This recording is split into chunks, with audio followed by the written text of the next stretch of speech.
Oke, selamat datang di PMP, Pengusaha Muda Podcast. Podcastnya anak muda menaklukkan dunia.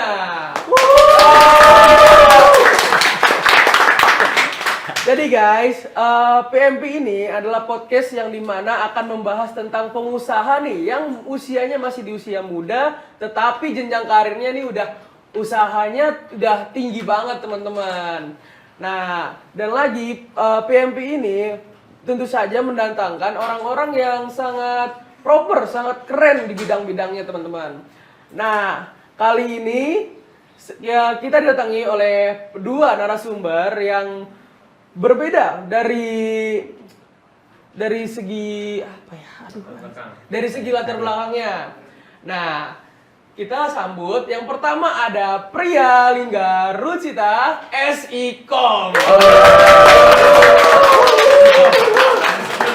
Nah, yang kedua ada Pak Toto Sugiarto teman-teman. Jadi sebelumnya nih teman-teman ya, kalau kalian tahu Pak Toto Sugiarto ini adalah tangan kanannya Bima Arya teman-teman.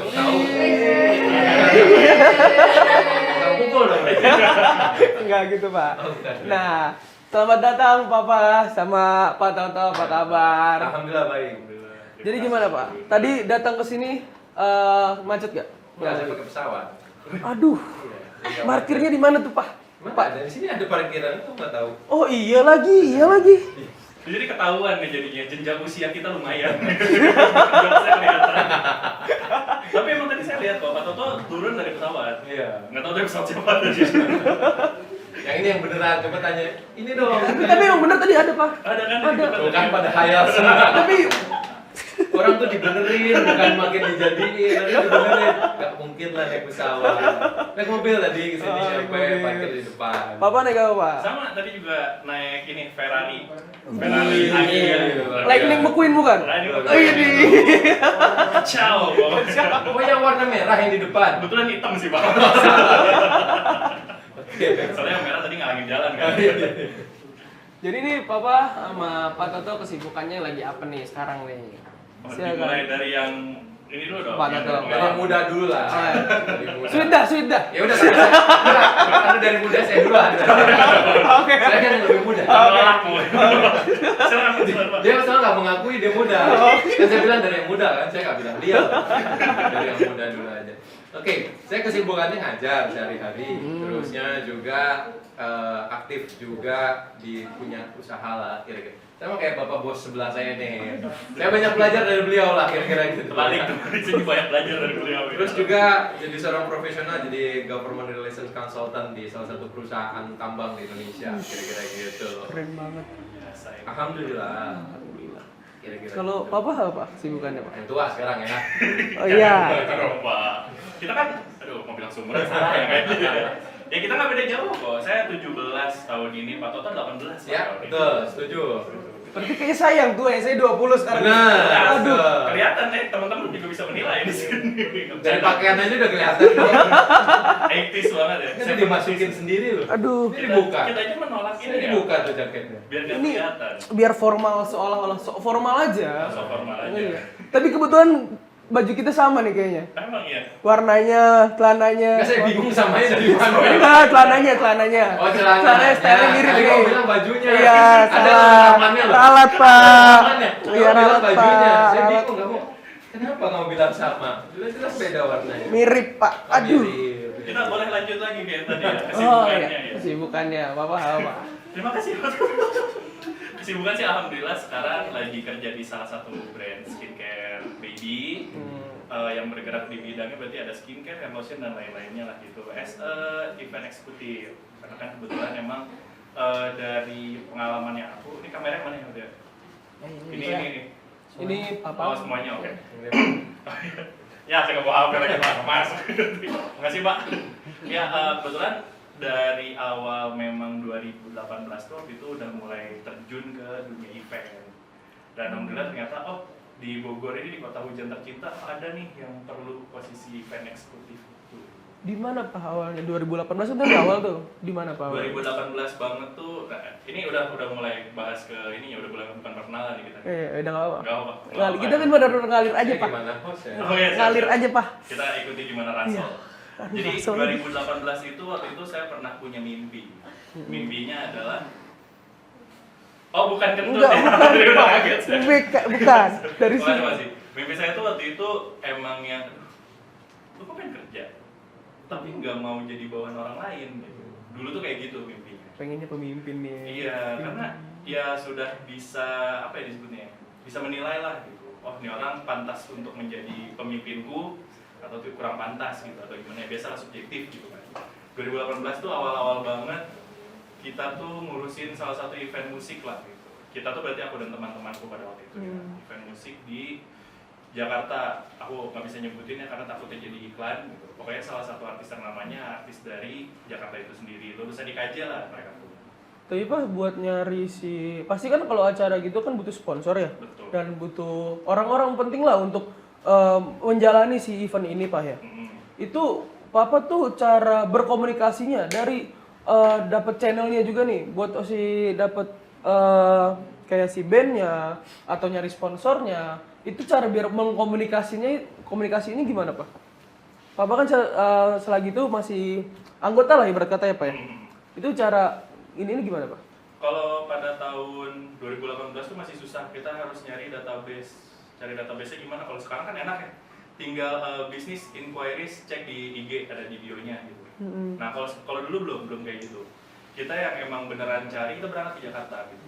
Kita cari dulu di Jakarta, cari tahu nih alamat dari yang si base camp band-nya di mana gitu. Terus udah gitu misalkan sponsor, kamu kalau search di Google kan misalkan PT ABCDFG gitu. Nah itu tuh ada lokasinya. Kita datang langsung ke sana.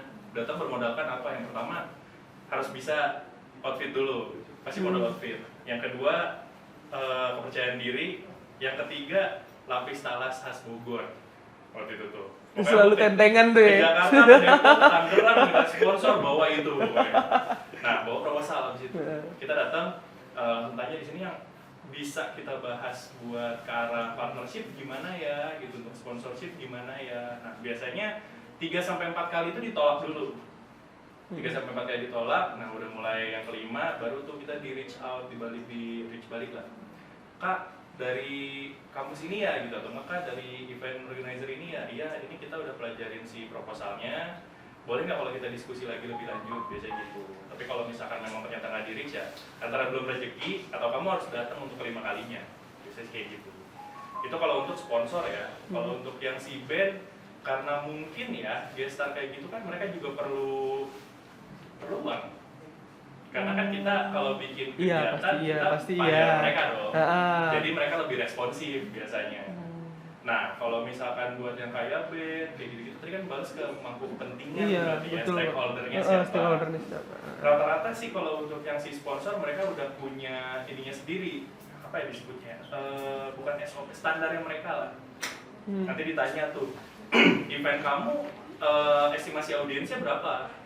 Terus udah itu event kamu kira-kira bisa ngasih reach ke kita berapa? Kalau sekarang kan ada reach engagement gitu-gitu ya di Instagramnya. Target reach-nya berapa? Terus di kontraknya biasanya itu kalau tidak tercapai apa nih penaltinya? Apakah memang harus membayar denda atau misalkan kalau biasanya sih kalau produk ya kita tuh jadinya harus ngejualin produknya.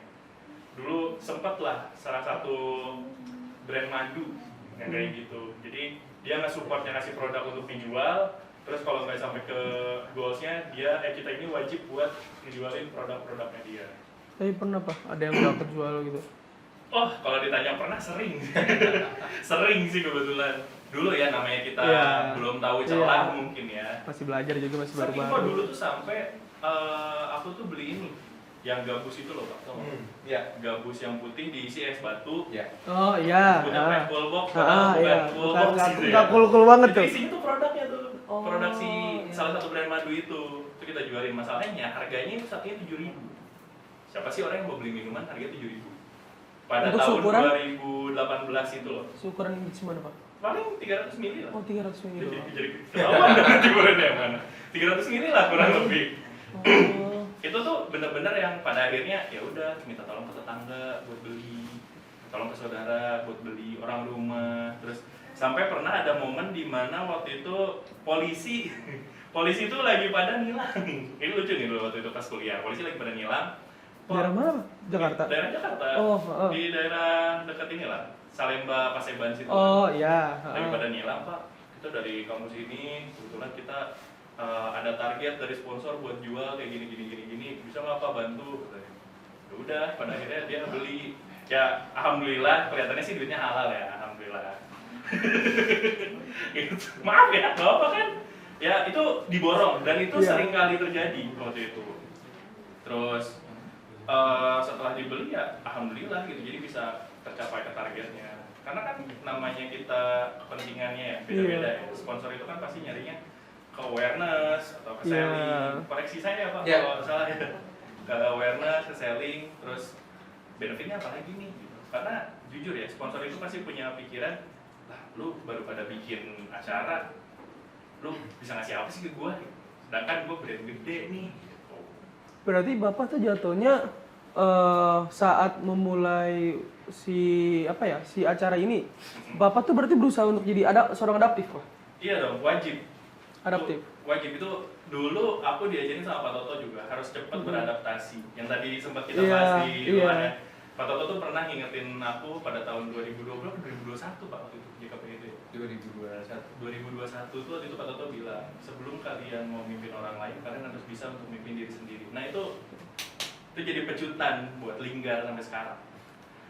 Sampai jadi linggar yang sekarang Sampai jadi Linggar sekarang. Aduh Pak, malu Pak.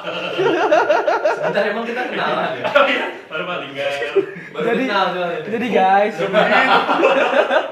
sebenarnya nih Papa ini Bang Linggar sama Pak Toto ini sebenarnya adalah dosen dan mahasiswa sebelumnya. Iya, alhamdulillah ya. Iya. Iya Pak. Oh, iya. Oh ngomong anggap bukan? Enggak pura-pura aja. Harusnya dia loh yang kenal, dia kenal gimana sih? Diwakili Pak. Karena waktu itu tuh lagi musim COVID. Heeh. Jadi kan Pak Toto tuh sangat baik ya untuk mengajar. Jadi nggak mewajibkan mahasiswa-mahasiswinya untuk on cam. Bisa banget ya. Jujur waktu itu pas Pak Toto kelasnya pagi. Bayangin itu tuh jam 8 teng. Kita kan nggak enak ya, dosen udah ada di ruangan. Jam 8 kurang Pak Toto tuh udah standby. Alhamdulillah. Iya. Terus akhirnya pas kita masuk, nggak apa-apa ya, selamat pagi semuanya gitu. Itu posisi saya masih tiduran. Masih Aduh, begini. Pak ketahuan Pak. Aduh, ya Allah. Ketahuan Pak. Gak apa-apa, kali ini gak apa-apa kan banyak mahasiswa kayak gitu. Saya cuma ngasih tahu ke dosen-dosen lain, saya begitu loh. Saya disiplin gitu loh ya. Tapi ini gak apa-apa aja. Saya cuma ngasih tahu saya disiplin gitu. Pak Toto tuh benar udah nyiapin. Nah, gongnya adalah di saat diajar sama Pak Toto nih suka tiba-tiba nanya. Papa sering kena. Oh, alhamdulillah ada 2 sampai 3 kali gitu. Selama 1 semester belasan kali. Pak Toto tuh suka lagi ngomong apa terus ya betul lah Linggar ya, suka gitu. Terus langsung iya Pak. Tapi Pak, Bang Linggar dulu gimana Pak? Hah? Jadi mahasiswanya menurut Bapak kan pernah pasti ngeliat nih Bang Linggar tuh kayak apa, orangnya sosoknya kayak seperti apa di kampus ya kan Pak ya. Menurut Bapak Bang Linggar ini orangnya seperti apa Pak? Orangnya kayak gimana? Karakternya nih. Oh, karakternya baik, orangnya terusnya juga Terbang Pak. perlu antusias, orangnya antusias gitu ya. Terus orangnya tuh juga menurut saya karakternya punya karakter yang sebagai seorang pemimpin gitu ya. Dia punya karakter sebagai seorang pemimpin. Terus dia juga orang yang mau banyak belajar, karena banyak orang juga nggak mau belajar. Iya. Termasuk yang mau belajar, kira-kira gitu. Selalu penasaran dengan berbagai macam hal. Tadi disebutkan juga adaptif, iya. dia bisa langsung masuk ke dalam berbagai macam situasi. Itulah sosok beliau. Makanya saya mengagumi beliau dari semenjak saya SMA, Bang. Kan manggilnya papa kan? Iya, Saya Mas aja ya. Iya, oke siap. Saya juga manggilnya papa apa sama. Ini Mas Toto sekarang. Wajar kan dia Oke. lebih tua kan. Oke. Jadi kelihatan beneran tua. Emang gitu. Kan emang bener, Lihat kan? tuh dari tuh, ya kan tuh. Tuh, ini udah kayak bapak-bapak banget. Nah, Bro. kan tuh. Iya. Host lo yang ngomong. Iya, lawan satu Di gitu. komentar juga pasti pada bilang, ya dia lebih bapak-bapak. Iya lagi, iya lagi. Luar biasa. Terus posisi kedua setelah kan pasti itu hostnya tuh lebih tua gitu loh. Iya pasti. Itu Baru saya yang paling mudanya gitu pasti gitu. Tapi nggak kenapa dia aja pak yang posisinya pertama. Gak asik gak enak. Baik soalnya anaknya. Maksud Amin, saya, amin. Baik banget. Kan udah disebutin tadi baik. Terima kasih ya pak ya. Tapi Saya Pak, ternotis. tadi kan ada adaptif ya Pak ya? Ya. Jadi tuh ada beberapa orang yang susah nih beradaptasi nih. Hmm. Susah untuk menjadi orang yang adaptif. Hmm. Dan ada beberapa orang yang memilih untuk sistematis. Hmm. Ya kan? Ya. Kayak harus bertahap nih. Kalau gua mau ke sini, ya gua harus tahap-tahapnya dulu nih. Oke. Ya kan? Gua nggak bisa langsung ke sini. Menurut Bapak, apakah sistematis dan adaptif itu lebih menguntungkan mana Pak sebenarnya Pak? Ya sebenarnya dua hal yang berbeda ya. Iya. Nah, kamu bilang sistematis dan adaptif. Adaptif kan bagaimana dia bisa mengikuti kira-kira gitu ya, langsung mengikuti dengan lingkungan yang dia ada di situ kan. Sedangkan sistematis bisa dilakukan dalam konteks dia sebagai orang adaptif juga bisa sistematis. Dia tahu caranya harus seperti apa, treatment pertamanya, pembukaan pertama bicaranya harus seperti apa, selanjutnya seperti apa, kan sistematis itu disebut sistematis. Tapi adaptif itu adalah cara lain. Sebenarnya adaptif itu adalah cara bertahan hidupnya manusia. Iya. Itu naluriah kita tuh. Ya, kalau dalam hukum itu kan ada istilah bis societas ius. Apa Ya, itu? di mana ada masyarakat di situ ada hukum Mana yang masyarakat mengaturnya. itu ada hukum. Nah, ketika kan berarti kan setiap masyarakat ada hukumnya masing-masing. Nah, kita ngikutin pasti dengan kultur di situ. Nah, itu adaptif namanya. Gitu. Kita bisa menyesuaikan gitu loh. Jadi itu udah cara bertahan hidupnya kita sebagai manusia. Kita pasti harus adaptif. Cuma apakah orangnya bisa sistematis tadi, bisa praktis, bisa mengaplikasikan ilmunya, atau dia cukup lama untuk bisa beradaptasi? Iya. Semua orang bisa beradaptasi, tapi seberapa lama dia bisa cepat beradaptasi itu problemnya. Mungkin dia melawan arus justru ya pak. Bisa aja di melawan arus, kira-kira gitu bisa, kira-kira seperti itu. Tapi itu cara beradaptasinya dia. Tapi masalahnya diterima atau tidak, nggak ada yang tahu, kira-kira gitu. Ada juga yang beberapa kayak so asik gitu ya Pak ya? Bisa. Buat adaptasinya. Ya itu kan Iya. syaratnya, itu kan tadi. Iya, tapi kan Pak maksud dari saya tuh kayak orang misalkan nih pengen punya jabatan nih. Berarti misalkan ya, orang pengen jadi lurah misalkan. Untuk sistematisnya berarti lu harus jadi RT dulu nih. RT baru ke RW baru dikenal makin-makin jadi lurah. Gitu kan? Salah. Kenapa tuh? Kenapa tuh? Kenapa tuh? Kenapa tuh? Ya nggak ada hubungannya jadi lurah sama jadi RT. Iya, Nggak iya, ada. iya. Jadi kalau lurah. Tapi kan makin lu apa ya? Makin lu bertahap nih ya, lu makin dikenal banyak orang gitu kan. Nah, kalau lu dia dikenal banyak orang di saat lu ingin menjadi lurah atau lebih tinggi, makin banyak orang memilih lu gitu ibarat kata Pak. Ya mungkin dalam konteksnya kamu kira-kira gitu ya. Kamu tuh berpikir tuh kepala desa ya. Karena Iya. lurah itu dipilih. Oh, iya, iya. Ya. Ada kepala daerahnya yang memilih gitu loh ya. Jadi levelnya tuh nggak tiba-tiba jadi ketua RT, ketua RW terus nanti kalau bagus jadi lurah, nggak gitu. Iya. Nggak gitu. Tapi kalau dalam konteks kamu ternyata dia jadi RT, jadi RW bagus gitu ya kepada masyarakat, programnya bisa menyentuh masyarakat, pendekatan kepada masyarakat yang bagus, mungkin ketika ada pemilihan kepala desa dia bisa maju gitu loh ya. Bisa maju jadi seorang calon kepala desa, menang ya bisa. Tapi kalau jadi lurah, RT tiba-tiba jadi lurah nggak bisa kalau dia bukan pegawai negeri sipil. Oh, iya sih. Jadi lurah itu statusnya harus pegawai negeri sipil. Itu catatannya. Jadi saya langsung bilang salah. Gitu loh. Jadi PNS itulah yang bisa dia bisa jadi lurah, dipilih. Kalau kepala desa dipilih sama Kalau masyarakat. kepala desa dipilih sama masyarakat. Oke. Itu kamu nanya. Ini Lingkar baru tahu loh pak. Oh iya, baru tahu. Jadi berminat buat jadi kepala desa jadi. Iya, bisa. Gimana nih? Tapi di Promosi Kota Bogor, di Kota Bogor nggak ada kepala Nggak ada desa. desa. Iya lagi. Di kabupaten ada. Gitu. Baru tahu ternyata lurah itu harus PNS ya. Harus PNS. Jadi kalau dia itu kan itu jabatan struktural. Jadi masuk ke situ jabatan struktural. Nanti kalau dia bagus, dia segala macam, dia bisa naik lagi tuh ke tahap berikutnya. Misalnya jadi sekretaris camat. Setelah itu nanti bisa jadi camat. Nanti habis jadi camat jadi sekretaris dinas, bisa jadi kepala dinas, kira-kira gitu. Jadi ada eselonnya juga. Nah, tapi Gitu. kalau ada beberapa orang menurut Bapak bisa nggak langsung adaptif nih langsung ke kepala desa? Jadi kepala desa? Iya, langsung banyak. aja. Kalau kamu bisa ditanya bisa atau enggak banyak. Banyak orang tiba-tiba jadi kepala desa banyak. Padahal awalnya dia bukan siapa-siapa gitu. Terkadang jadi kepala desa itu nggak perlu harus adaptif. Oh. Kira-kira gitu loh ya. Kadang-kadang faktornya banyak. Mm-mm. Jadi ada banyak faktor di belakang orang tuh bisa jadi kepala desa. Bukan hanya semata-mata personalitinya seseorang tersebut. Kira-kira gitu loh. Ada hal misalnya faktor bagaimana dari segi logistiknya dia punya, ya, segi keuangannya gitu lah. Bagaimana popularitas dia di wilayah desa tersebut. Bagaimana visi misinya. Terkadang ada yang kayak gitu juga. Bagaimana programnya dia, kira-kira gitu. Itu kan faktor-faktor lain selain dia bisa adaptif, kira-kira punya sikap yang adaptif. Kira-kira gitu, Ki. Jadi emang harus dilihat itu nggak semata-mata hanya sebatas ini orang adaptif terus bisa jadi kepala desa, ya nggak semudah itu juga. Ada orang nggak bisa cepat adaptif tapi kok jadi kepala desa, ya ada.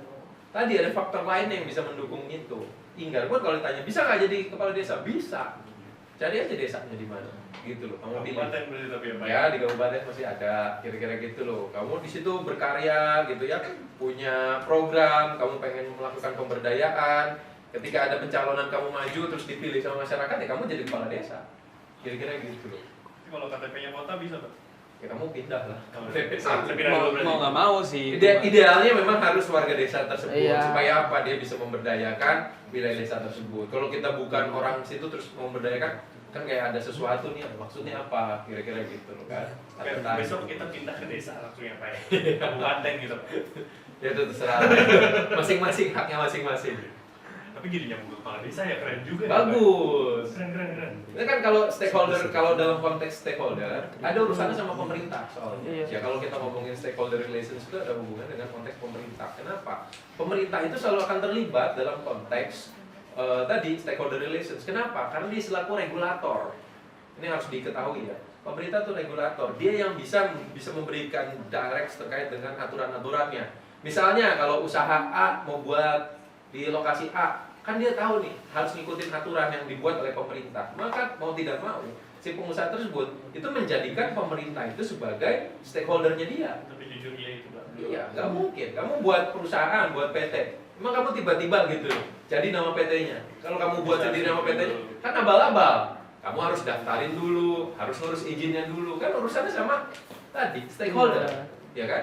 Ada kepentingannya untuk kita, kira-kira gitu loh. Nah, saya mau nanya sama host nih ya, karena saya tanya sama Langsung host. ya, Pak. Apa Saya nih? nanya Apa host. nih? Kamu tahu nggak teori stakeholder relations itu pertama kali siapa yang coba membumikannya? Aduh, coba 5, 4. 4, 3, ini sampai 1 juga tetap aduh. Iya, pasti Pak. Iya. Soalnya kalau saya ditanya juga saya jawab aduh. Oke. Kalau saya Jujur jadi aja host, kita jujur aja deh. kalau saya jadi host, oke kita tanya nanti jawab di kolom komentar ya. Oke. Nah, gitu dong. Yang tahu kalau ya komen aja guys, ya kan bisa tuh. Tapi Pak, tapi kan tadi kan Bapak bilang ada PT gitu kan. Untuk stakeholdernya adalah pemerintah kan. Iya, salah satu. Iya. Salah satunya. Menurut Bapak kalau si PT ini sama si pemerintah ini, menurut Bapak ada nggak sih kayak kerjasamanya di belakang gitu Pak, tanpa ketahuan? Nah, lebih baik tanya sama praktisi. Oke, betul. Praktisnya nih. Praktisi, Gimana Dia nih? kan siapa tahu udah mempraktekkan. Iya, kan? betul. Harusnya tanyanya sama sebelah Iya. saya, gitu loh. Gimana Coba tuh, Pak? sebelah saya tanya. Pasti ada Jadi nih. kita bahasnya jangan pemerintah ya. Oh, oke, ya. Orang yang punya kepentingan Oh, juga oh, sama-sama oke. stakeholder toh. Betul. Saya takut soalnya ini jujur saya takut. Tapi kan bisa disensor. Oh bener ya? Oh. Iya. Gimana sih suara sensornya di podcast ini? Gubrak aja ntar. Oke guys, tadi ngobrolnya seru banget nih. Tapi kita akan balik lagi ke segmen berikutnya teman-teman. Jadi see you di segmen teman-teman. Dadah. Oke guys, selamat datang kembali di segmen kali ini teman-teman, di segmen kedua. Nah, tadi kita lagi seru-serunya ngebahas tentang pemangku kepentingannya ya Pak ya. Pak. Ini dua-duanya bingung nih. Enaknya manggil apa? Jadi Mas apa? Saya Mas aja. Ini Papa. Ini Bapak tetap. Udah apa kayak bang kayak apa? Ya, Papa aja udah. Saya udah menolak tua nih sekarang nih. Karena Saya rasa lebih nyaman ya, lebih nyaman, saya lebih muda gitu kan. Makasih ya Pak ya. Iya siap Mas. Bercanda Pak. Pusing dia. Pusing kan? Kayak pernah nggak sih ngelihat mahasiswa dan dosen tuh kayak gini gitu? Kapan lagi? Oke, jangan lupa kuliah di. Ini promo. Bagus juga ya untuk promo kampus kita ya. Iya, pokoknya ya. Bapak Ibu dosen yang jadi salah satu promo untuk kampus kita. Saya membantu. Perlu kita Iya, seperti perlu ini, kita. Pak. Tapi ini bukan dosen sama mahasiswa, di alumni. Oh iya, ada alumni ya, maaf. SIKOM, SIKOM, iya lagi. Bagian saya disebut SIKOM, bagian Pak Toto nggak disebut. Nggak ada. Tadi kan gimana sih bridgingnya? Hilang. Bridging apa briefing? Briefing. Ada Iya lagi. Dua kali Dua kali salah. Ayo lo masuk catatan nih. Baik lagi ke yang tadi. Ya, boleh. Dia pusing ya. Jadi kan saya pernah nih Pak dari pelajarannya mata kuliah dari Pak Toto ada video yang menampilkan dari seorang pengusaha dan orang yang berkepentingan nih. Jadi seorang pengusaha ini punya kepentingan nih sama si orang berkepentingan ini sama si stakeholdernya gitu. Jadi menurut Papa sebagai pengusahanya langsung nih praktisinya ada nggak sih kayak main nih di belakangnya gitu. Kita buka aja tapi secara aman. Kita balik lagi ya buat stakeholder berarti ya. Oh, canggung jawabnya. Minum dulu apa? Boleh kita balik. Minum dulu. Silakan minum. Makan juga boleh. Saya minum dulu ya, Pak. Silakan makan. Sambil minum saya nanya ya. Aduh. Itu boleh sih. Dicontekan dulu. Contekannya susah banget caranya ya ngomong. Udahlah di sini aja ya Mas. Ya, stakeholdernya ya. Jujur kita ambil salah satu contoh event musik yang baru tahun kemarin lah, masih baru lah itu. Salah satu event musik di Kabupaten Bogor. Kemudian kita ngundang salah satu artis besar juga Pak. Itu zamannya saya dan Bapak berarti Kahitna. Tahu dong. Siapa yang penyanyinya? Ini definisi untuk menyembunyikan usia ya Pak ya. Ya pokoknya waktu itu tuh karena kita mengundang artisnya besar. Salah satu pemangku kepentingan. Daerah mana nih? Pas kapan nih? Ya bulan Juni tahun lalu. Oh, oke. Salah satu pemangku kepentingannya juga berpikir kayak mungkin ya, ini bisa gue duitin nih gitu. Sedangkan yang aku tahu harusnya kalau untuk ngurus perizinan segala macam itu ya kita cukup kumpulin arsipnya aja. Nggak perlu ada ibaratnya selipannya lah. Selipan aman ya. Selipannya lah gitu. Nah, terus berapa kali aku datang ke salah satu stakeholdernya ini terus bilang, "Iya Pak, ini kita mau ngurus buat acara ini ya, kegiatan ini ya, ini, artisnya ini, estimasi audiens sekian." Karena waktu itu tuh acaranya gratis, jadi audiensnya benar-benar ngebludak banget. Nah, kebetulan adalah sekitar 2-3 kali aku ketemu Pak waktu itu sama si stakeholder ini. Dan dia emang awalnya pertama nggak bilang, kayak ada begininya lah gitu. Terus kali kedua, mungkin udah mulai bete kali ya Pak, karena kan kita nggak bisa ngejalanin acara kalau suratnya nggak turun. Oke. Gitu. Kali kedua dia mulai kayak, "Tar dulu ya Mas, seminggu lagi ya, seminggu depan." Gitu. Sedangkan waktu itu udah hamil 3 minggu, kan udah mulai dekat banget ke acara kan. Nah, dari situ kali ketiga baru dia ngomong Pak, "Pinter banget ngomongnya berlingkar halus. Ini ada harganya loh Mas." Dia bilang kayak gitu. Ini ada harganya loh. Kasarnya tanda tangan saya ada harganya. Gitu. Berapa Pak? Sekian. Luar biasa sekali gitu kan. Oh ternyata dia berani untuk nyebut. Dan kebetulan aku tuh buat hal-hal seperti itu diapalin lah gitu. Namanya siapa, lokasinya di mana, angkanya berapa gitu. Jadi kita punya patokan untuk kegiatan-kegiatan seterusnya lah gitu selanjutnya. Dan memang dari pengalaman-pengalaman sebelumnya, acara kecil pun pasti ada. Kayak gitu-gitu. Koreksi aku kalau aku salah ya. Mungkin aku salah jalan waktu itu akhirnya ngasih kan, di pertemuan keempat tuh akhirnya ngasih. Tapi bener, itu langsung dapat tanda tangan, beres, surat, izin segala macam, tembus Pak. Itu cuman jeda sehari atau 2 hari. Langsung keluar suratnya, langsung dikirim, difotoin. Mas Linggar, ini udah bisa diambil ya suratnya. Surat cinta. Surat cintanya itu, surat izinnya tuh udah boleh diambil. Saya ambil oke. Saya lanjut ke stakeholder selanjutnya. Datang ke sana ternyata sama. Hanya berbeda di jumlahnya. Nominalnya. Lebih gede nih. Wah. Wah. Itu kurang lebih ya 3 kali lipatnya lah. 3 kali lipat dari yang pertama. Terus akhirnya saya make a deal lah di sana. Saya kan juga nggak mau rugi ya. ibaratnya kita iya bikin pasti. acara. Ya udah gini, Pak, saya mau kasih sekian, tapi tolong diurus semuanya. Dan saya minta waktu 3 hari. Bener Pak. Dan karena waktu itu ngasihnya juga lewat ini ya, vlog gitu kan. Nah, Saya agak, ini tips and trick ya untuk kalian pengusaha muda ya.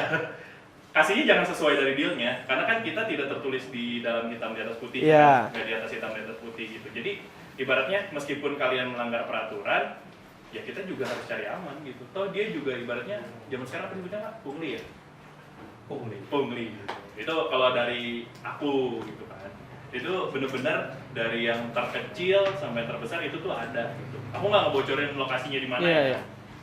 Gitu sih Pak. Saya kembalikan lagi loh. Kalau Satgas Pungli ya. Nah, ini harus. cari bapak ini. Harus. Cari bapak ini. Saya punya 2 nih banyak. Punya 2 nih banyak. Tapi menurut Bapak, Pak Toto sendiri, untuk dari POV akademisinya tuh, kan Bapak kan pasti tahu lah soal tentang teori-teorinya. Itu menurut Bapak gimana Pak? Ya, Tanggapan Bapak. itulah kenapa menurut saya perlu ada namanya basic knowledge ya. Iya. Ketika kita mempraktekkan sesuatu di dalam dunia kerja, kenapa orang itu harus pakai proses pendidikan terlebih dahulu? Karena itulah yang menjadi pengantar kita ketika nanti kita bekerja. Ada namanya stakeholder relations ya. Apa itu maksudnya? Bagaimana kita berhubungan dengan para pemangku kepentingan kita? Treatmentnya bisa beda-beda. Nggak semuanya berbau dengan yang tadi kotak warna putih tadi, gitu Iya, ya, bentuk kotak semuanya warna ya. putih itu nggak semuanya. Ada yang bisa dikomunikasikan, ada yang bisa pakai kekuatan power misalnya Ingkar, dia di belakang dia ada orang A gitu loh, ya yang tadi dia minta juga pasti juga segan gitu loh kan. Oh iya, ini langsung. Iya gitu loh. Iya saya ponakannya Pak ini gitu Iya, loh kan. Itu jual udah nama, beda jual tuh. nama. Iya. Udah beda tuh, nggak perlu pakai yang tadi saya bilang. Itu kenapa kita mesti ada namanya tadi basic knowledge. Itulah yang mengantarkan kita. Tapi basic knowledge pun harus dipagari dengan etika. Jadi kadang-kadang kita kalau sudah mempelajari A, B, C, D segala macam, kita tahu nih rules of the game-nya. Tapi kita melakukan itu menghalalkan segala macam cara.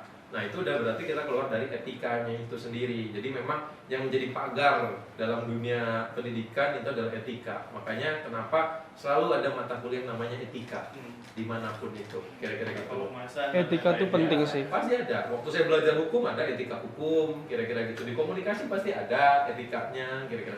Di politik ada etika politik, selalu ada. Karena itu menjadi pagarnya kita, supaya kita tidak menghalalkan segala cara dengan dalil yang kita punya tadi, dengan basic yang kita punya tadi. Kayak tadi kan kita nggak perlu pakai amplop, bisa pakai berkomunikasi aja nih ya. Ya kan tadi warna putih itu kan, Iya. nggak perlu pakai amplop, kan bisa di tadi gimana Iya. bunyinya? Gubrak. Jadi kita nggak perlu pakai itu, bisa kita melakukan komunikasi sama yang bersangkutan tadi dengan cara jual nama, kan itu menghalalkan cara-cara gitu loh ya. Betul. Tapi belum tentu juga itu berhasil. Tentu ada cara-cara lain. Misalnya, mungkin kita keluar cost-nya tapi bukan cost untuk direct langsung ke dianya. Dengan cara apa? Kita sering ngajak makan, ngajak ngopi, ngelobi. Itu bagian dari stakeholder relations gitu loh. Bagaimana berhubungan sama dia tuh intens. Nggak hanya untuk dalam konteks event aja. Bukan hanya dalam konteks hanya itu saja. Kalau kita udah tahu nih siapa stakeholder utamanya kita kan harus punya cluster, harus punya pembabakan. Siapa yang jadi key stakeholder-nya siapa, kuncinya siapa, ya kunci dari pemangku kepentingan kita siapa, pemangku kepentingan utama kita siapa, yang secondary siapa, yang tersiernya siapa. Nah kalau kita sudah punya kelompok tadi, kita tahu nih nge-treatment-nya harus seperti apa, gitu loh. Jangan sampai kita nge-treatment yang gaya tersier dengan cara pakai kita ngedeketin orang yang key stakeholders, itu akan sangat high cost, kira-kira gitu loh. Nah itulah kenapa pentingnya dunia akademisi itu menjadi pemahaman bagi para praktisi. Kenapa? Karena akan punya basic knowledge yang tadi saya antarkan pertama. Gitu. Tapi Pak, menurut Bapak untuk belajar etika nih, apakah belajar etika ini harus selalu dengan teori atau ada beberapa orang yang kayak beretika, gue tahu cuman attitude-nya aja gitu. Kayak praktek langsung. Oke. Menurut Tapi Bapak bagusan mana? gini loh, kamu harus tahu dulu maksud dari etika itu apa. Etika itu kan bukan benar atau salah. Iya, Etika itu berbicara sopan santun, baik dan buruk. buruk. baik nggak, buruk Iya. nggak, kira-kira. Udah nggak ngejudge lagi, wah ini salah, enggak. Ini ditanya, ini baik nggak, ini buruk nggak. Kalau ternyata buruk, ya nggak sesuai dengan etika yang ada, nggak sesuai dengan adab yang ada, nggak sesuai dengan tata krama yang ada, ya harus nggak dilakukan. Kira-kira gitu loh. Jadi etika itu pagarnya itu tadi, bukan berbicara benar atau salah seperti kita saklek di aturan hukum. Kalau hukum kan berbicara siapa yang salah, siapa yang benar. Iya. Kalau kamu melakukan kesalahan, maka hukuman ini. Kalau kamu melakukan hal yang benar, maka tidak ada hukuman untuk kamu. Kira-kira gitu loh kan. Tapi kalau orang yang punya etika kan, ini orang benar nggak? Baik nggak? Kira-kira gitu loh. Ini buruk nggak? Kira-kira perbuatannya buruk nggak? Nah, itu yang dinilai. Dalam konteks semua ilmu pengetahuan perlu ada border seperti itu. Kira-kira gitu. Berat ya. Nggak berat. Jadi apa yang tadi disampaikan sama Pak Toto ini kurang lebih itu bekalnya lah Iya. dari kampus. Karena jujur ya, buat bertemu stakeholder, deg-degannya tuh lebih parah Ki dari ini. Iya. Jujur ya. Waktu pas pertama kali buat ketemu sama owner gitu ya Iya. Pak ya, itu tuh bener-bener kayak, ih masa harus gue sih? Gitu. Tapi kan di satu sisi kayak, ya kalau bukan gue siapa lagi? Iya, itu. Terus berpikir kayak, oh yaudah anggap aja. Ini tips juga ya. Kalau takut sama orang, anggap tuh orang tuh wortel. Kenapa wortel? Karena dia diam, dan dia Oh. orange. Orange itu membawa kebahagiaan, vibe-nya kayak matahari gitu, positif aja. Positif aja. Jadi pas pertama kali banget datang, kebetulan ownernya tuh orang dia tuh Korea atau apa? Korea lah kita anggap gitu ya. Pas ngobrol, Indonesia kan rada gitu ya, Iya, kayak terbaku gitu lah, baku tapi agak leong sana lah gitu. Kita jelasin nih, ini kita mau bikin projectnya kayak begini Pak, bla bla bla bla bla bla bla bla, terus ya ada which is literally dikit lah biar kelihatan kayak bisa Inggris gitu ya. Iya. Jelaskan. Anak jaksel banget tuh. Siapa nih gitu kan ininya gestarnya, saya belum lama di sini. Oke, waktu itu tuh sempat nyaranin kayak Nadine Amiza, kamu tahu Nadine Amiza Pak? Tahu saya. Tahu. Saya anak muda sekarang. Tahu saya. Nadine Amiza. Kan yang muda yang ini gimana iya, sih? benar. Sampai sekarang saya tahu. Betul. Cewek kan? Cewek betul. Iya betul. Bener sih. Nadine Amiza sempat ditawarin, terus sempat nawarin kita, terus siapa sih namanya? Aduh lagu itu yang Tulus ya. Tulus, kamu ya. ingat Tulus loh. Kegedean gak sih, Pak? Oh maaf ya, jadi tulus. Betul. Gitu. Ingat tulus lagi. Terus akhirnya dapat saran dari yang memang usianya di atas lingkar tuh bilang kayak, coba kamu approach Kahitna deh. Tanya. Oh, waktu juga lagi Band apa tren ya? tuh. Kalau boleh tahu. Bandnya bisa pura-pura nggak taunya keren banget ya. Dia salah satu inilah band dari usianya Mama Linggar sih Pak. Oh, Kebetulan, iya. gitu. Mama Linggar Benar. muda dengerin lagunya itu. Yang judulnya Banyak lagi. Satu, Ada kayak satu, dia satu. kayaknya tuh salah satunya dari ada Yovie Nuno juga ya kayak dia untukmu gitu-gitu juga. Dia yang bikin Iya. semuanya. Kalau sekarang Yofi Widianto bukan Yofi Nuno. Yovie Nuno Nama- bandnya nama lain, bandnya, ya, iya. Iya, waktu itu. Iya, Yovie Widianto. Iya, Yofi Iya. Widiantonya yang buatnya. Gitu. Terus apa lagi waktu itu ya? Banyak lah pokoknya. Nah, biar bisa nyenengin kalangan muda sama kalangan yang sudah lahir lebih dulu waktu itu, akhirnya kita ambil band-band lokalnya lah gitu, yang sesuai dengan genrenya, rada jazzy gitu. Kayak aku kalau nyebutin band-band nggak apa-apa kali ya?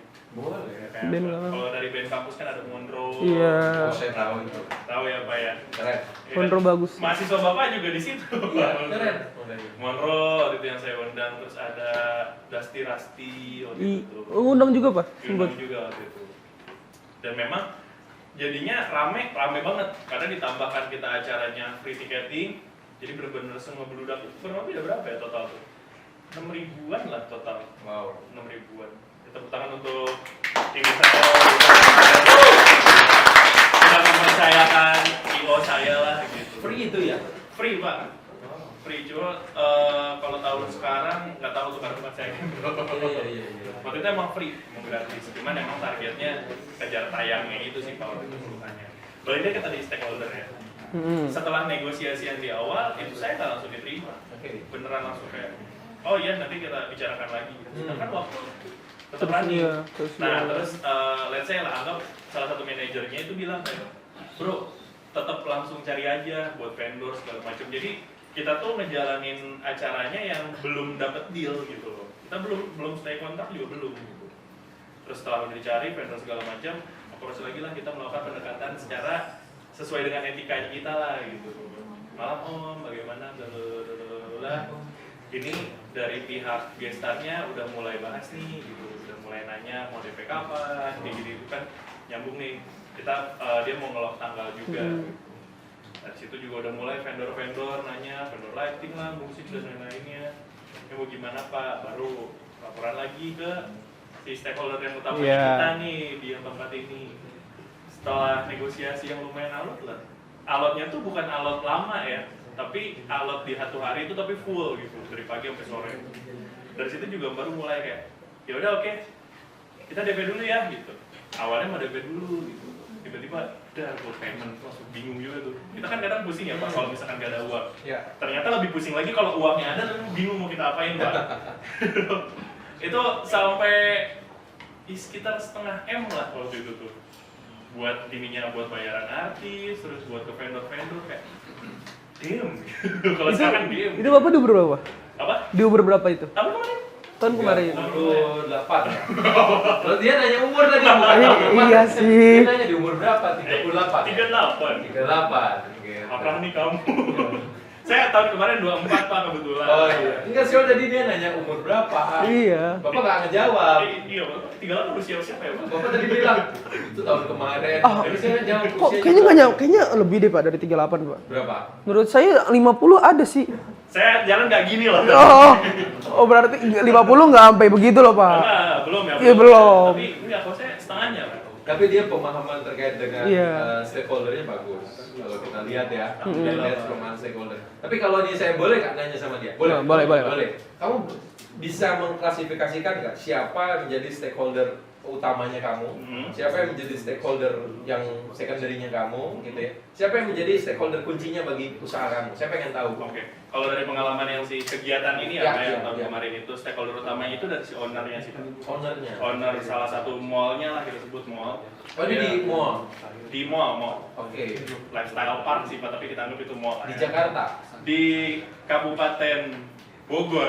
Oh, juga. oke.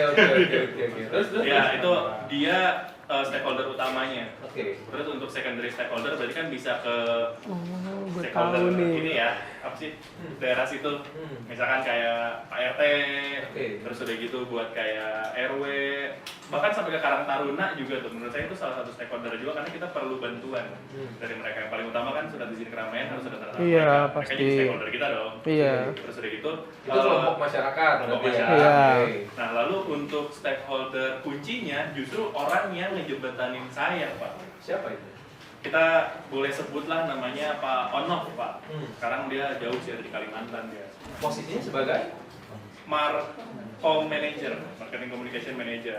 Dia yang menghubungkan kamu Ya, dengan Linggar dengan si owner. owner. Oke. Jadi dia nih yang ibaratnya, oh nih ada IO. Oke. Dia biasa megang event musik kayak gitu. Jadi bisa nih kita buat anniversary kantor kita gitu. Kita ngundang ini ada yang bisa handle. Kayak gitu itu awalnya Pak di tempat sana tuh IO Linggar itu dipekerjakan sebagai ini ngurusin dekorasi. Oke. Dekorasi buat Ramadan waktu itu Pak. Kan lucu ya. Dari Itu Nggak tahun lucu kemarin. sesuai Ramadan gitu loh kan. Iya, maksudnya Warnanya bagus lah gitu loh. lucunya adalah kita dari dekorasi Ramadan tiba-tiba megang event besar. Mungkin karena melihat wajah kamu Islami gitu kan. Pas Oh, gitu alhamdulillah. loh. Tapi Gitu. emang sih Pak, vibes-nya Vibes-nya ini Remaja dakwah musola lah, sih. kira-kira gitu. Rohis ya. Iya. Saya rohis banget ya Bagus Pak. dong. Luar biasa catat Bagus. saya rohis. Bagus. Wow. nanti kita cari rekam jejaknya Papa di Rohis. Oh, jangan. Iya. Lanjut Pak. Aku namanya. Terus? Ya, jadi setelah waktu itu beres nih buat yang si acara itu, mulailah bro, gue perlu ini. Banyak itu ada yang disuruh bikin rumah hantu lah waktu itu. Jadi Mall. di mall. Jadi ekspektasi si ownernya ini luar biasa. Apa ya? Berubah-ubah.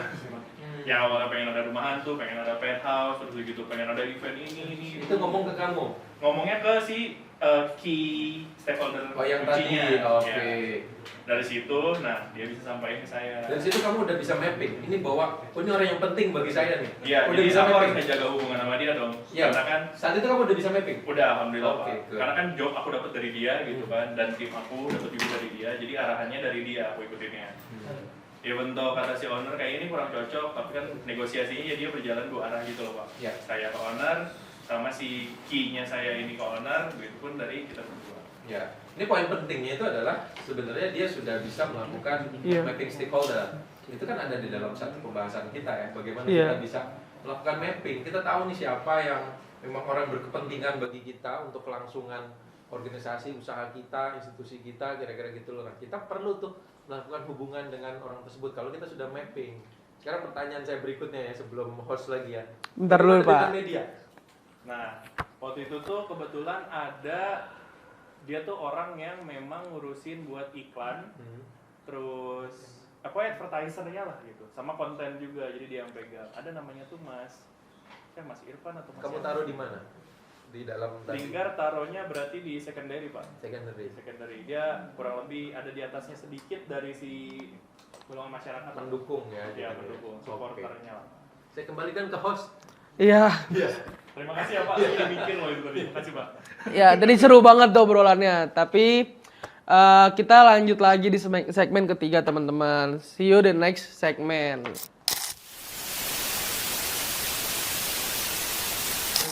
Oke guys, balik lagi di segmen ketiga, segmen terakhir, teman-teman. Tadi kita lagi seru-serunya lagi bahas apa? Apa yo? Ayo. Ngebleng dia. Lagi bahas apa tadi? Mapping. Mappingnya. Mapping. Stakeholder. Mapping stakeholder. Tapi Pak, Papa tuh belajar soal-soal kayak gituan, kayak tentang stakeholder ini. Papa tuh pahamnya di saat praktik dunia kerja atau pada saat emang Papa tuh ngerti cuman nggak bisa praktisinya aja pas lagi di dunia kampus, dunia kuliah. Oke.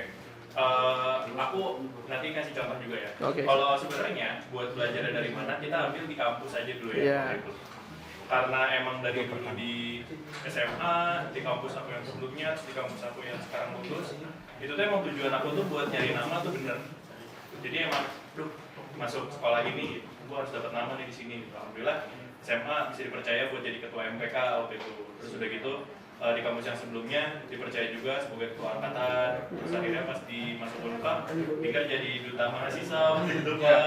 Terus udah gitu dipercaya juga jadi ketua klub profesi, dipercaya juga buat jadi ketua BEM fakultas. Nah, sebenarnya kalau misalkan Linggar pengen apa sih namanya nyari nama lagi gitu, tapi kan kuliah jadi makin mundur ya. Iya. Mungkin bisa kayak yang di depan juga, cuman kayaknya nggak apa-apa, masih ada orang lain gitu yang bisa di sana.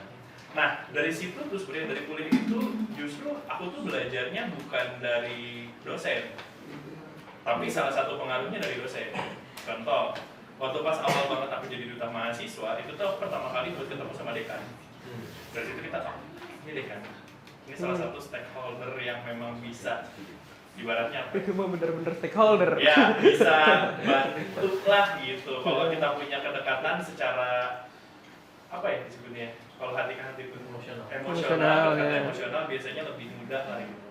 Yang mudahnya tuh apa? Misalkan kita perlu contoh hal kecil peminjaman ruangan atau apa, biasanya kan anak-anak kampus sekarang lagi susahnya di situ tuh Pak biasanya. Karena alhamdulillah adalah kedekatan di situ. Nah dari situ tuh kita udah bisa, Liga tuh udah bisa mapping, oh ini stakeholder utamanya nih di fakultas.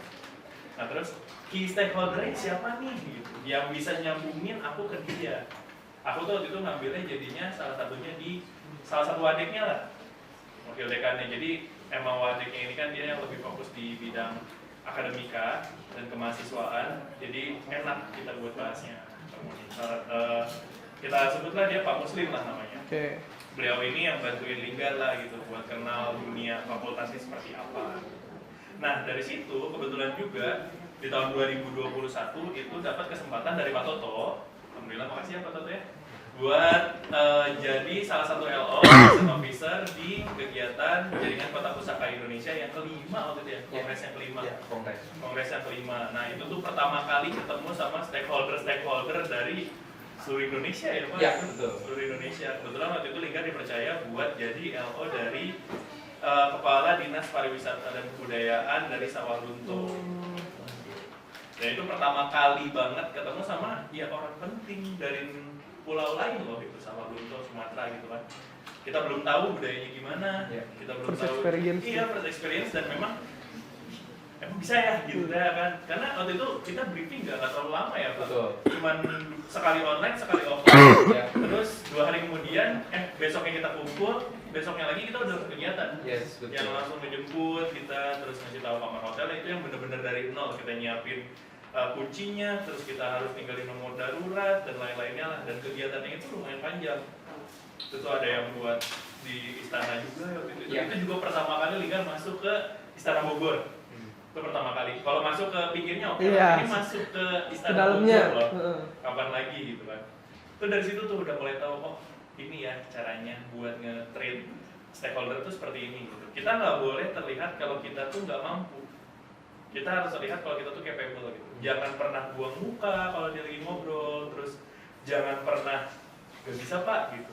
Kalau nggak bisa bilang, baik Pak saya usahakan nih. Iya, pasti Biasanya kayak sih, gitu itu. gitu, dan memang harus senyum terus. Itu tuh dapat pembekalan ya waktu itu Pak. Kita tuh dapat pembekalan SLO ya. Terus misalkan dia pengen, aduh saya pengen nyobain makanan daerah sini, tapi itu jam 10 malam gitu kan. Ada saya pernah dengar bentuknya tuh kayak beras apa ya? Oh lepet bukan Pak gitu. Iya lepet, bayangkan jam 11 malam saya ke puncak. Saya ke puncak itu naik motor nyari lepet. Demi apa? Biar ya udah kita harus beneran oh kita capable. Terus akhirnya ditanya kan, ini kamu dapat dari mana? Di puncak. Pak, puncak di mana? Katanya. Saya liatin maps Pak. Loh, kamu nggak bilang jauh gini? Iya Pak, nggak apa-apa. Loh, harusnya kamu bilang kan saya bisa minta tolong besok kata apa. Tapi kita nggak bisa kayak gitu. Kayak lu ini orang penting. Iya. Dan gue nggak mau terlihat gue nih nggak mampu atau nggak, gue tidak capable buat ibaratnya apa yang ngelayanin lu gitu. Kenapa ditugaskan untuk jadi ya orang tangan kanannya dia lah pada saat kegiatan itu berlangsung. Dia mau ke toilet aja kasarnya gitu, aku harus ngasih tahu iya, lokasinya di sini ngarahin, gitu iya. kan. Bahkan aku yang jarang nginep di hotel gitu kan, ini harus tahu lokasi hotelnya di sini, terus udah gitu apa namanya, kamar mandinya di mana, itu aku udah langsung bikin catatan. Karena waktu itu belum yang bisa searching gitu loh kan waktu itu. Baru kayak ya udah foto doang, Google Maps juga udah gitu doang. Itu yang bikin bener-bener awalnya ya, awal karir, oh ternyata sebagai IO, sebagai LO atau apapun itu yang berhubungan dengan orang-orang pemangku kepentingan, kita yang paling pertama adalah harus bisa cepat beradaptasi.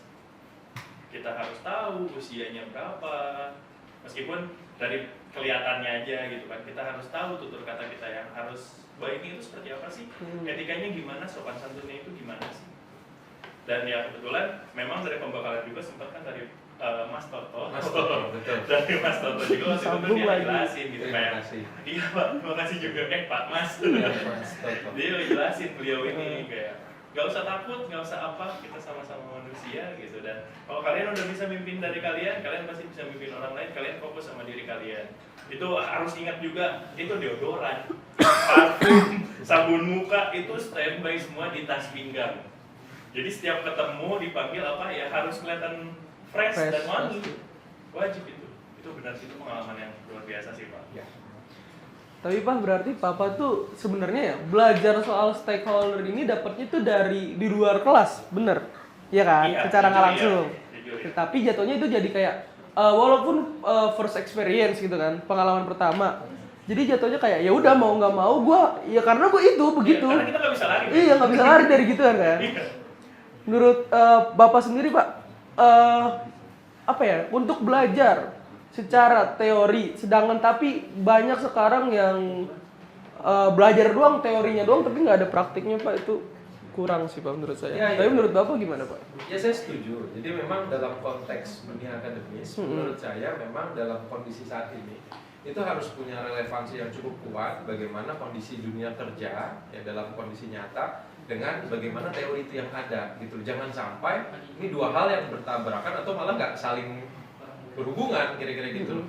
Kebetulan saat itu saya menjadi dosen sampai hari ini juga menjadi pengajar yang juga jadi praktisi kira-kira gitu loh. Akan lebih baik ilmunya bisa diberikan kepada para mahasiswa. Kenapa? Karena kita juga ikut merasakan. Karena yang tadi disampaikan sama Igar bahwa saya juga ada di situ, yang di tempat tinggal itu ada gitu. Kita tahu kok sekarang yang misalnya Pak Wapres kita yang sekarang itu kan dulu masih wali kota ya. Iya. Cuma mungkin nggak kebagian waktu itu. Iya, Inger nggak dapet itu. Ya, nggak kebagian Solo waktu itu ya. Itu yang plotting itu saya. Jadi saya ngasih tahu nih siapa LO ini untuk ini. Kalian harus A, B, C, D, E, F. Itu semua kita kasih semua guidance-nya. Supaya apa? Supaya tadi kan udah disebutkan ada pelatihan. Kita harus tahu nih berhadapan dengan orang ini seperti apa, bagaimana berkomunikasinya. Itu semua diajarin dalam dunia praktik. Ya. Nah, memang akan alangkah lebih baiknya kalau dalam kampus ini kita juga bisa relate dengan kegiatan-kegiatan yang memang practically kira-kira gitu loh. Jadi teorinya dipakai. Misalnya saya pakai dua sisi kan. Saya pakai ketika saya mengajarkan cara-cara tadi dengan base teori. Kira-kira gitu. Saya ngajarin Inga, ngajarin siapapun gitu saat itu dengan dasar teori kira-kira gitu loh. Nah, orang-orang yang berpraktek tadi juga harus punya pemahaman teori yang cukup, sehingga apa kan tadi tahu gimana komunikasinya, bagaimana cara berbicaranya, ya kan? Itu kan melatih kan? Itu juga sama bro. Tapi kalau orang yang ngajarin itu kan harus punya dasar teorinya, ya, sehingga ketemu tuh antara kebutuhan pekerjaan dengan bagaimana teori itu bisa menopang pekerjaan. Jadi maksudnya saya ngerasa memang podcast ini juga sangat baik gitu ya. Ini bisa menjadi jembatan supaya juga dunia akademisi ya, dalam dunia akademisi, dunia kampus kira-kira gitu, mereka juga harus bisa melihat apa sih yang menjadi kebutuhan dalam dunia kerja nantinya, apa sih yang menjadi kebutuhan dalam industri yang dibutuhkan ya, sehingga apa yang nanti kita ajarkan itu bisa mengantarkan teman-teman mahasiswa ini sampai ke tahap sana kira-kira gitu loh. Ya beruntung tadi enggak misalnya dia dapat misalnya bukan hanya dari kampus ya, tapi dia dapat dari luar juga, iya. Nah kebetulan dari luar ketemunya saya gitu kan. Jadi diajarinnya kedua sisi. Kedua sisi, jadi ketemu lagi. Nah harusnya kan itu juga terjadi di semua sektor, kira-kira gitu, di semua tempat lah. Itu yang kita harapkan. Makanya mungkin dengan sarannya adanya podcast ini juga bisa menjadi jembatan bagi orang-orang, oh bisa dapat insight-nya, oh ternyata emang harus seperti ini ya, seperti ini ya, seperti ini ya, kira-kira gitu. Keren banget sih ngobrolnya ini. Ya, tapi agak sedikit aku kutip ya dari yang Inger tahu nih, Pak Toto ini kan lebih fokus untuk praktiknya berarti ya, kalau dalam mengajar ya. Nah, sedangkan mahasiswa di zaman sekarang, tadi kan bahas perihal produktivitas ya. Mahasiswa zaman sekarang ini tuh mereka itu malas untuk praktik. Iya. Bener nggak? Iya, betul. Malas kayak seperti gini sih, udahlah mending nulis aja, ngerjain gini-gini, tapi jujur itu nggak pakai. Sampai detik ini ya, kayak aku udah nyusun skripsi gitu contohnya ya. Semua skripsi aku nggak kepake. Di dunia kerja, di dunia event, di dunia apapun itu skripsi aku nggak kepake. Yang kepake itu justru apa? Pengalaman-pengalaman Ya, kayak gini. skillnya nggak sih Pak? Iya, skillnya. Karena soft skill itu basic, gitu kan. Hard skillnya ini yang harus kita tempa terus gitu. Justru kalau mungkin pada zamannya aku masih jadi mahasiswa, terus aku diajar Pak Toto dan disuruh bikin kayak gini, aku yang paling pertama kasih buat semangat. Jujur, ini penjilat banget, tapi jujur itu serius loh. Ini kepake banget gitu. Kalau cuma teori-teori kayak mau ngapain? Nggak masuk juga sih Pak. Jujur malah kalau saya pribadi ya, kalau untuk belajar di kelas saya lebih suka untuk diskusi. Makanya saya suka banget kalau pelajaran Pak Toto tapi diajaknya diskusi. Bukan dengerin doang, kan jujur ada beberapa dosen yang kayak dengerin dosennya jelasin gitu ya. Jujur itu kayak capek sih saya dengernya, walaupun juga ngantuk gitu ya Pak ya. Dan lagi ya apa ya, lebih dibawa enjoy aja sih kalau lagi dosen yang ngajar yang ngomong terus, jujur itu ngantuk Pak. Iya. Tapi saya mungkin tadi sedikit coba nambahin. Mungkin ketika kita berpikir wah skripsi kita juga nggak berguna, mungkin harus kita sedikit mengevaluasi kira-kira gitu ya. Seharusnya kan ini kan skripsi ini terkait dengan buah pikiran kita, buah pikiran kita selama kita kuliah gitu. Bagaimana pemikiran-pemikiran kita ditumpahkan untuk coba mencari ini ada masalah nih. Yang kita anak-anak sosial nih. Analisisnya. Ya, coba ada masalah sosial, kita sudah belajar selama ini, bisa nggak pembelajaran kita, teori-teori kita, bisa nggak menyelesaikan masalah sosial tadi yang kita temukan. Makanya kenapa ada identifikasi masalah, kenapa ada latar belakangnya gitu. Supaya kita bisa membantu, kira-kira gitu ya, dalam perspektif buah pikiran kita sebagai akademis gitu ya, orang bagian dari pemikir-pemikir tadi bisa membantu mengatasi masalah sosial. Maka ini juga bagus juga, ini maksudnya masukan juga dari Inggar bahwa tadi katanya, wah skripsinya nggak kepake dan segala macem. Ini perlu kita coba koreksi. Apakah selama ini berpikir skripsi itu harus benar-benar dalam tanda kutip dipakai gitu ya dalam kondisi sehari-hari? Belum tentu juga. Kayak saya punya skripsi, buah pemikirannya sampai sekarang menurut saya revolusioner, kira-kira gitu loh hasil dari skripsi saya. Kenapa? Karena saya skripsi di satu tempat yang dimana tempat itu tuh hasil skripsi saya ya harusnya nggak di bawah institusi itu, kira-kira gitu secara aturan, kira-kira gitu loh. Padahal saya penelitiannya di situ, tapi malah saya membuat tempat itu harusnya nggak di situ. Itu kerasanya beberapa tahun. Saya udah hampir berapa tahun ya? Saya ketahuan usia. Udah beberapa tahun lah. Beberapa tahun saya lewatin itu. Saya diskusi sama teman-teman praktisi, orang-orang waktu itu Mabes TNI dan segala macam. Saya diskusi. Saya punya skripsi gini. Wah, emang harusnya segitu, Bro. Harusnya gitu, Bro. Kenapa? Ya emang harusnya terpisah secara ini, gini. Oh, itulah. Saya merasa buah pikiran saya akhirnya dalam tanda kutip kepakai juga. Kenapa? Karena memang ini buah pemikiran yang kita coba membantu mengatasi masalah sosial. Bukan berarti itu coba untuk masalah kita pribadi, bukan. Makanya tadi kata Inggar, nggak kepake sama saya. Memang bukan masalah Inggar mungkin. Kepakainya sama orang lain. Iya, mungkin itu kepakainya sama orang lain. Kalau ternyata hasilnya bagus gitu loh kan maksudnya. Jadi jangan juga dinaifkan bahwa skripsi nggak kepake. Mungkin kepake bagi orang lain, bukan untuk Inggar. Ya agak sedikit meluruskan yang kepake, yang skripsinya ini tuh nggak kepake nih. Tapi cara kita lebih ke pengalamannya nyusunnya skripsi, itu sebenarnya itu kepake. Itu kan buah pikiran Iya. gua. Pikirannya. Gitu. Yang awalnya kayak masa harus ketemu dosen tiap minggu kayak gitu kan, mungkin nggak semua mahasiswa bisa gitu kan Pak. Iya. Terus harus survei ke sini, terus ya tinggal ngambilnya waktu itu kuantitatif lagi kan, ya Luar biasa, kuesioner. Iya. Luar biasa sih itu. Kalau bisa ngulang Pak, saya mau ambil kuali aja. Enggak, malah bagus nih. Udah bagus loh. Ya tapi jujur pengalamannya kerasa banget sih Pak. Buat ketemu banyak orang gitu kan, karena kan buat ngisi kuesioner ini kalau kita cuma sebar secara online nanti datanya nggak valid. Oke. Kayak gitu.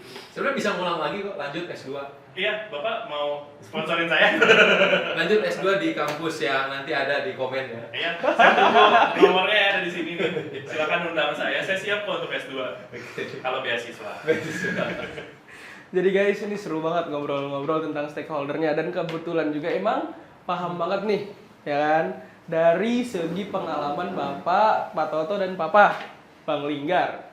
Menurut dari Papa dan Pak Toto Mas Toto, ada nggak sih kayak kesan-pesan nih buat para anak muda yang pengen punya skill tersebut atau punya jabatan tersebut dan menjadi orang yang berkepentingan juga, kesan-pesannya kayak apa? Dari Papa dulu deh. Dari Papa ya. Dari Senior dulu kan. Ya, simpelnya sebenarnya gini ya. Aku tuh bergerak dari salah satu festival director di event The Sounds Project, kalau pernah dengar. Dia namanya Mas Gana Baju Biru. Dia tuh selalu ngomong dan ngingetin ke tim dan orang-orang yang nonton videonya dia juga, Atmoira atau Atmoira Natusum. Itu artinya adalah kita ini terlahir untuk hal-hal besar. Jangan mau kita dikecilin sama orang-orang lain. Jadi jangan selalu mengingat, oh kita ini adalah ikan kecil di kolam yang besar. Menurutku itu agak kurang. Usahakan kita ini menjadi ikan besar di kolam yang lebih besar lagi. Jadi kita bisa terus berkembang, nggak usah takut salah, nggak usah takut ini itu. Kalau direndahin sama orang, jangan rendahin balik. Kita cukup tahu, oh oke, justru dengan cara dia merendahkan kita tahu posisi dia ini sebenarnya ada di mana. Iya. Begitu sih. Mohon maaf ya kalau agak Mas. Ya Mas. Ya. Berarti untuk terus bersinar ya Pak ya, walaupun di mana lingkungannya. Bisa bergemerlap.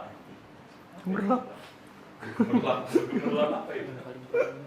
Dan kalau dari Pak Toto sendiri gimana Pak? Saya mungkin 3 hal ya. Yang pertama adalah ini pakai bahasa Arab.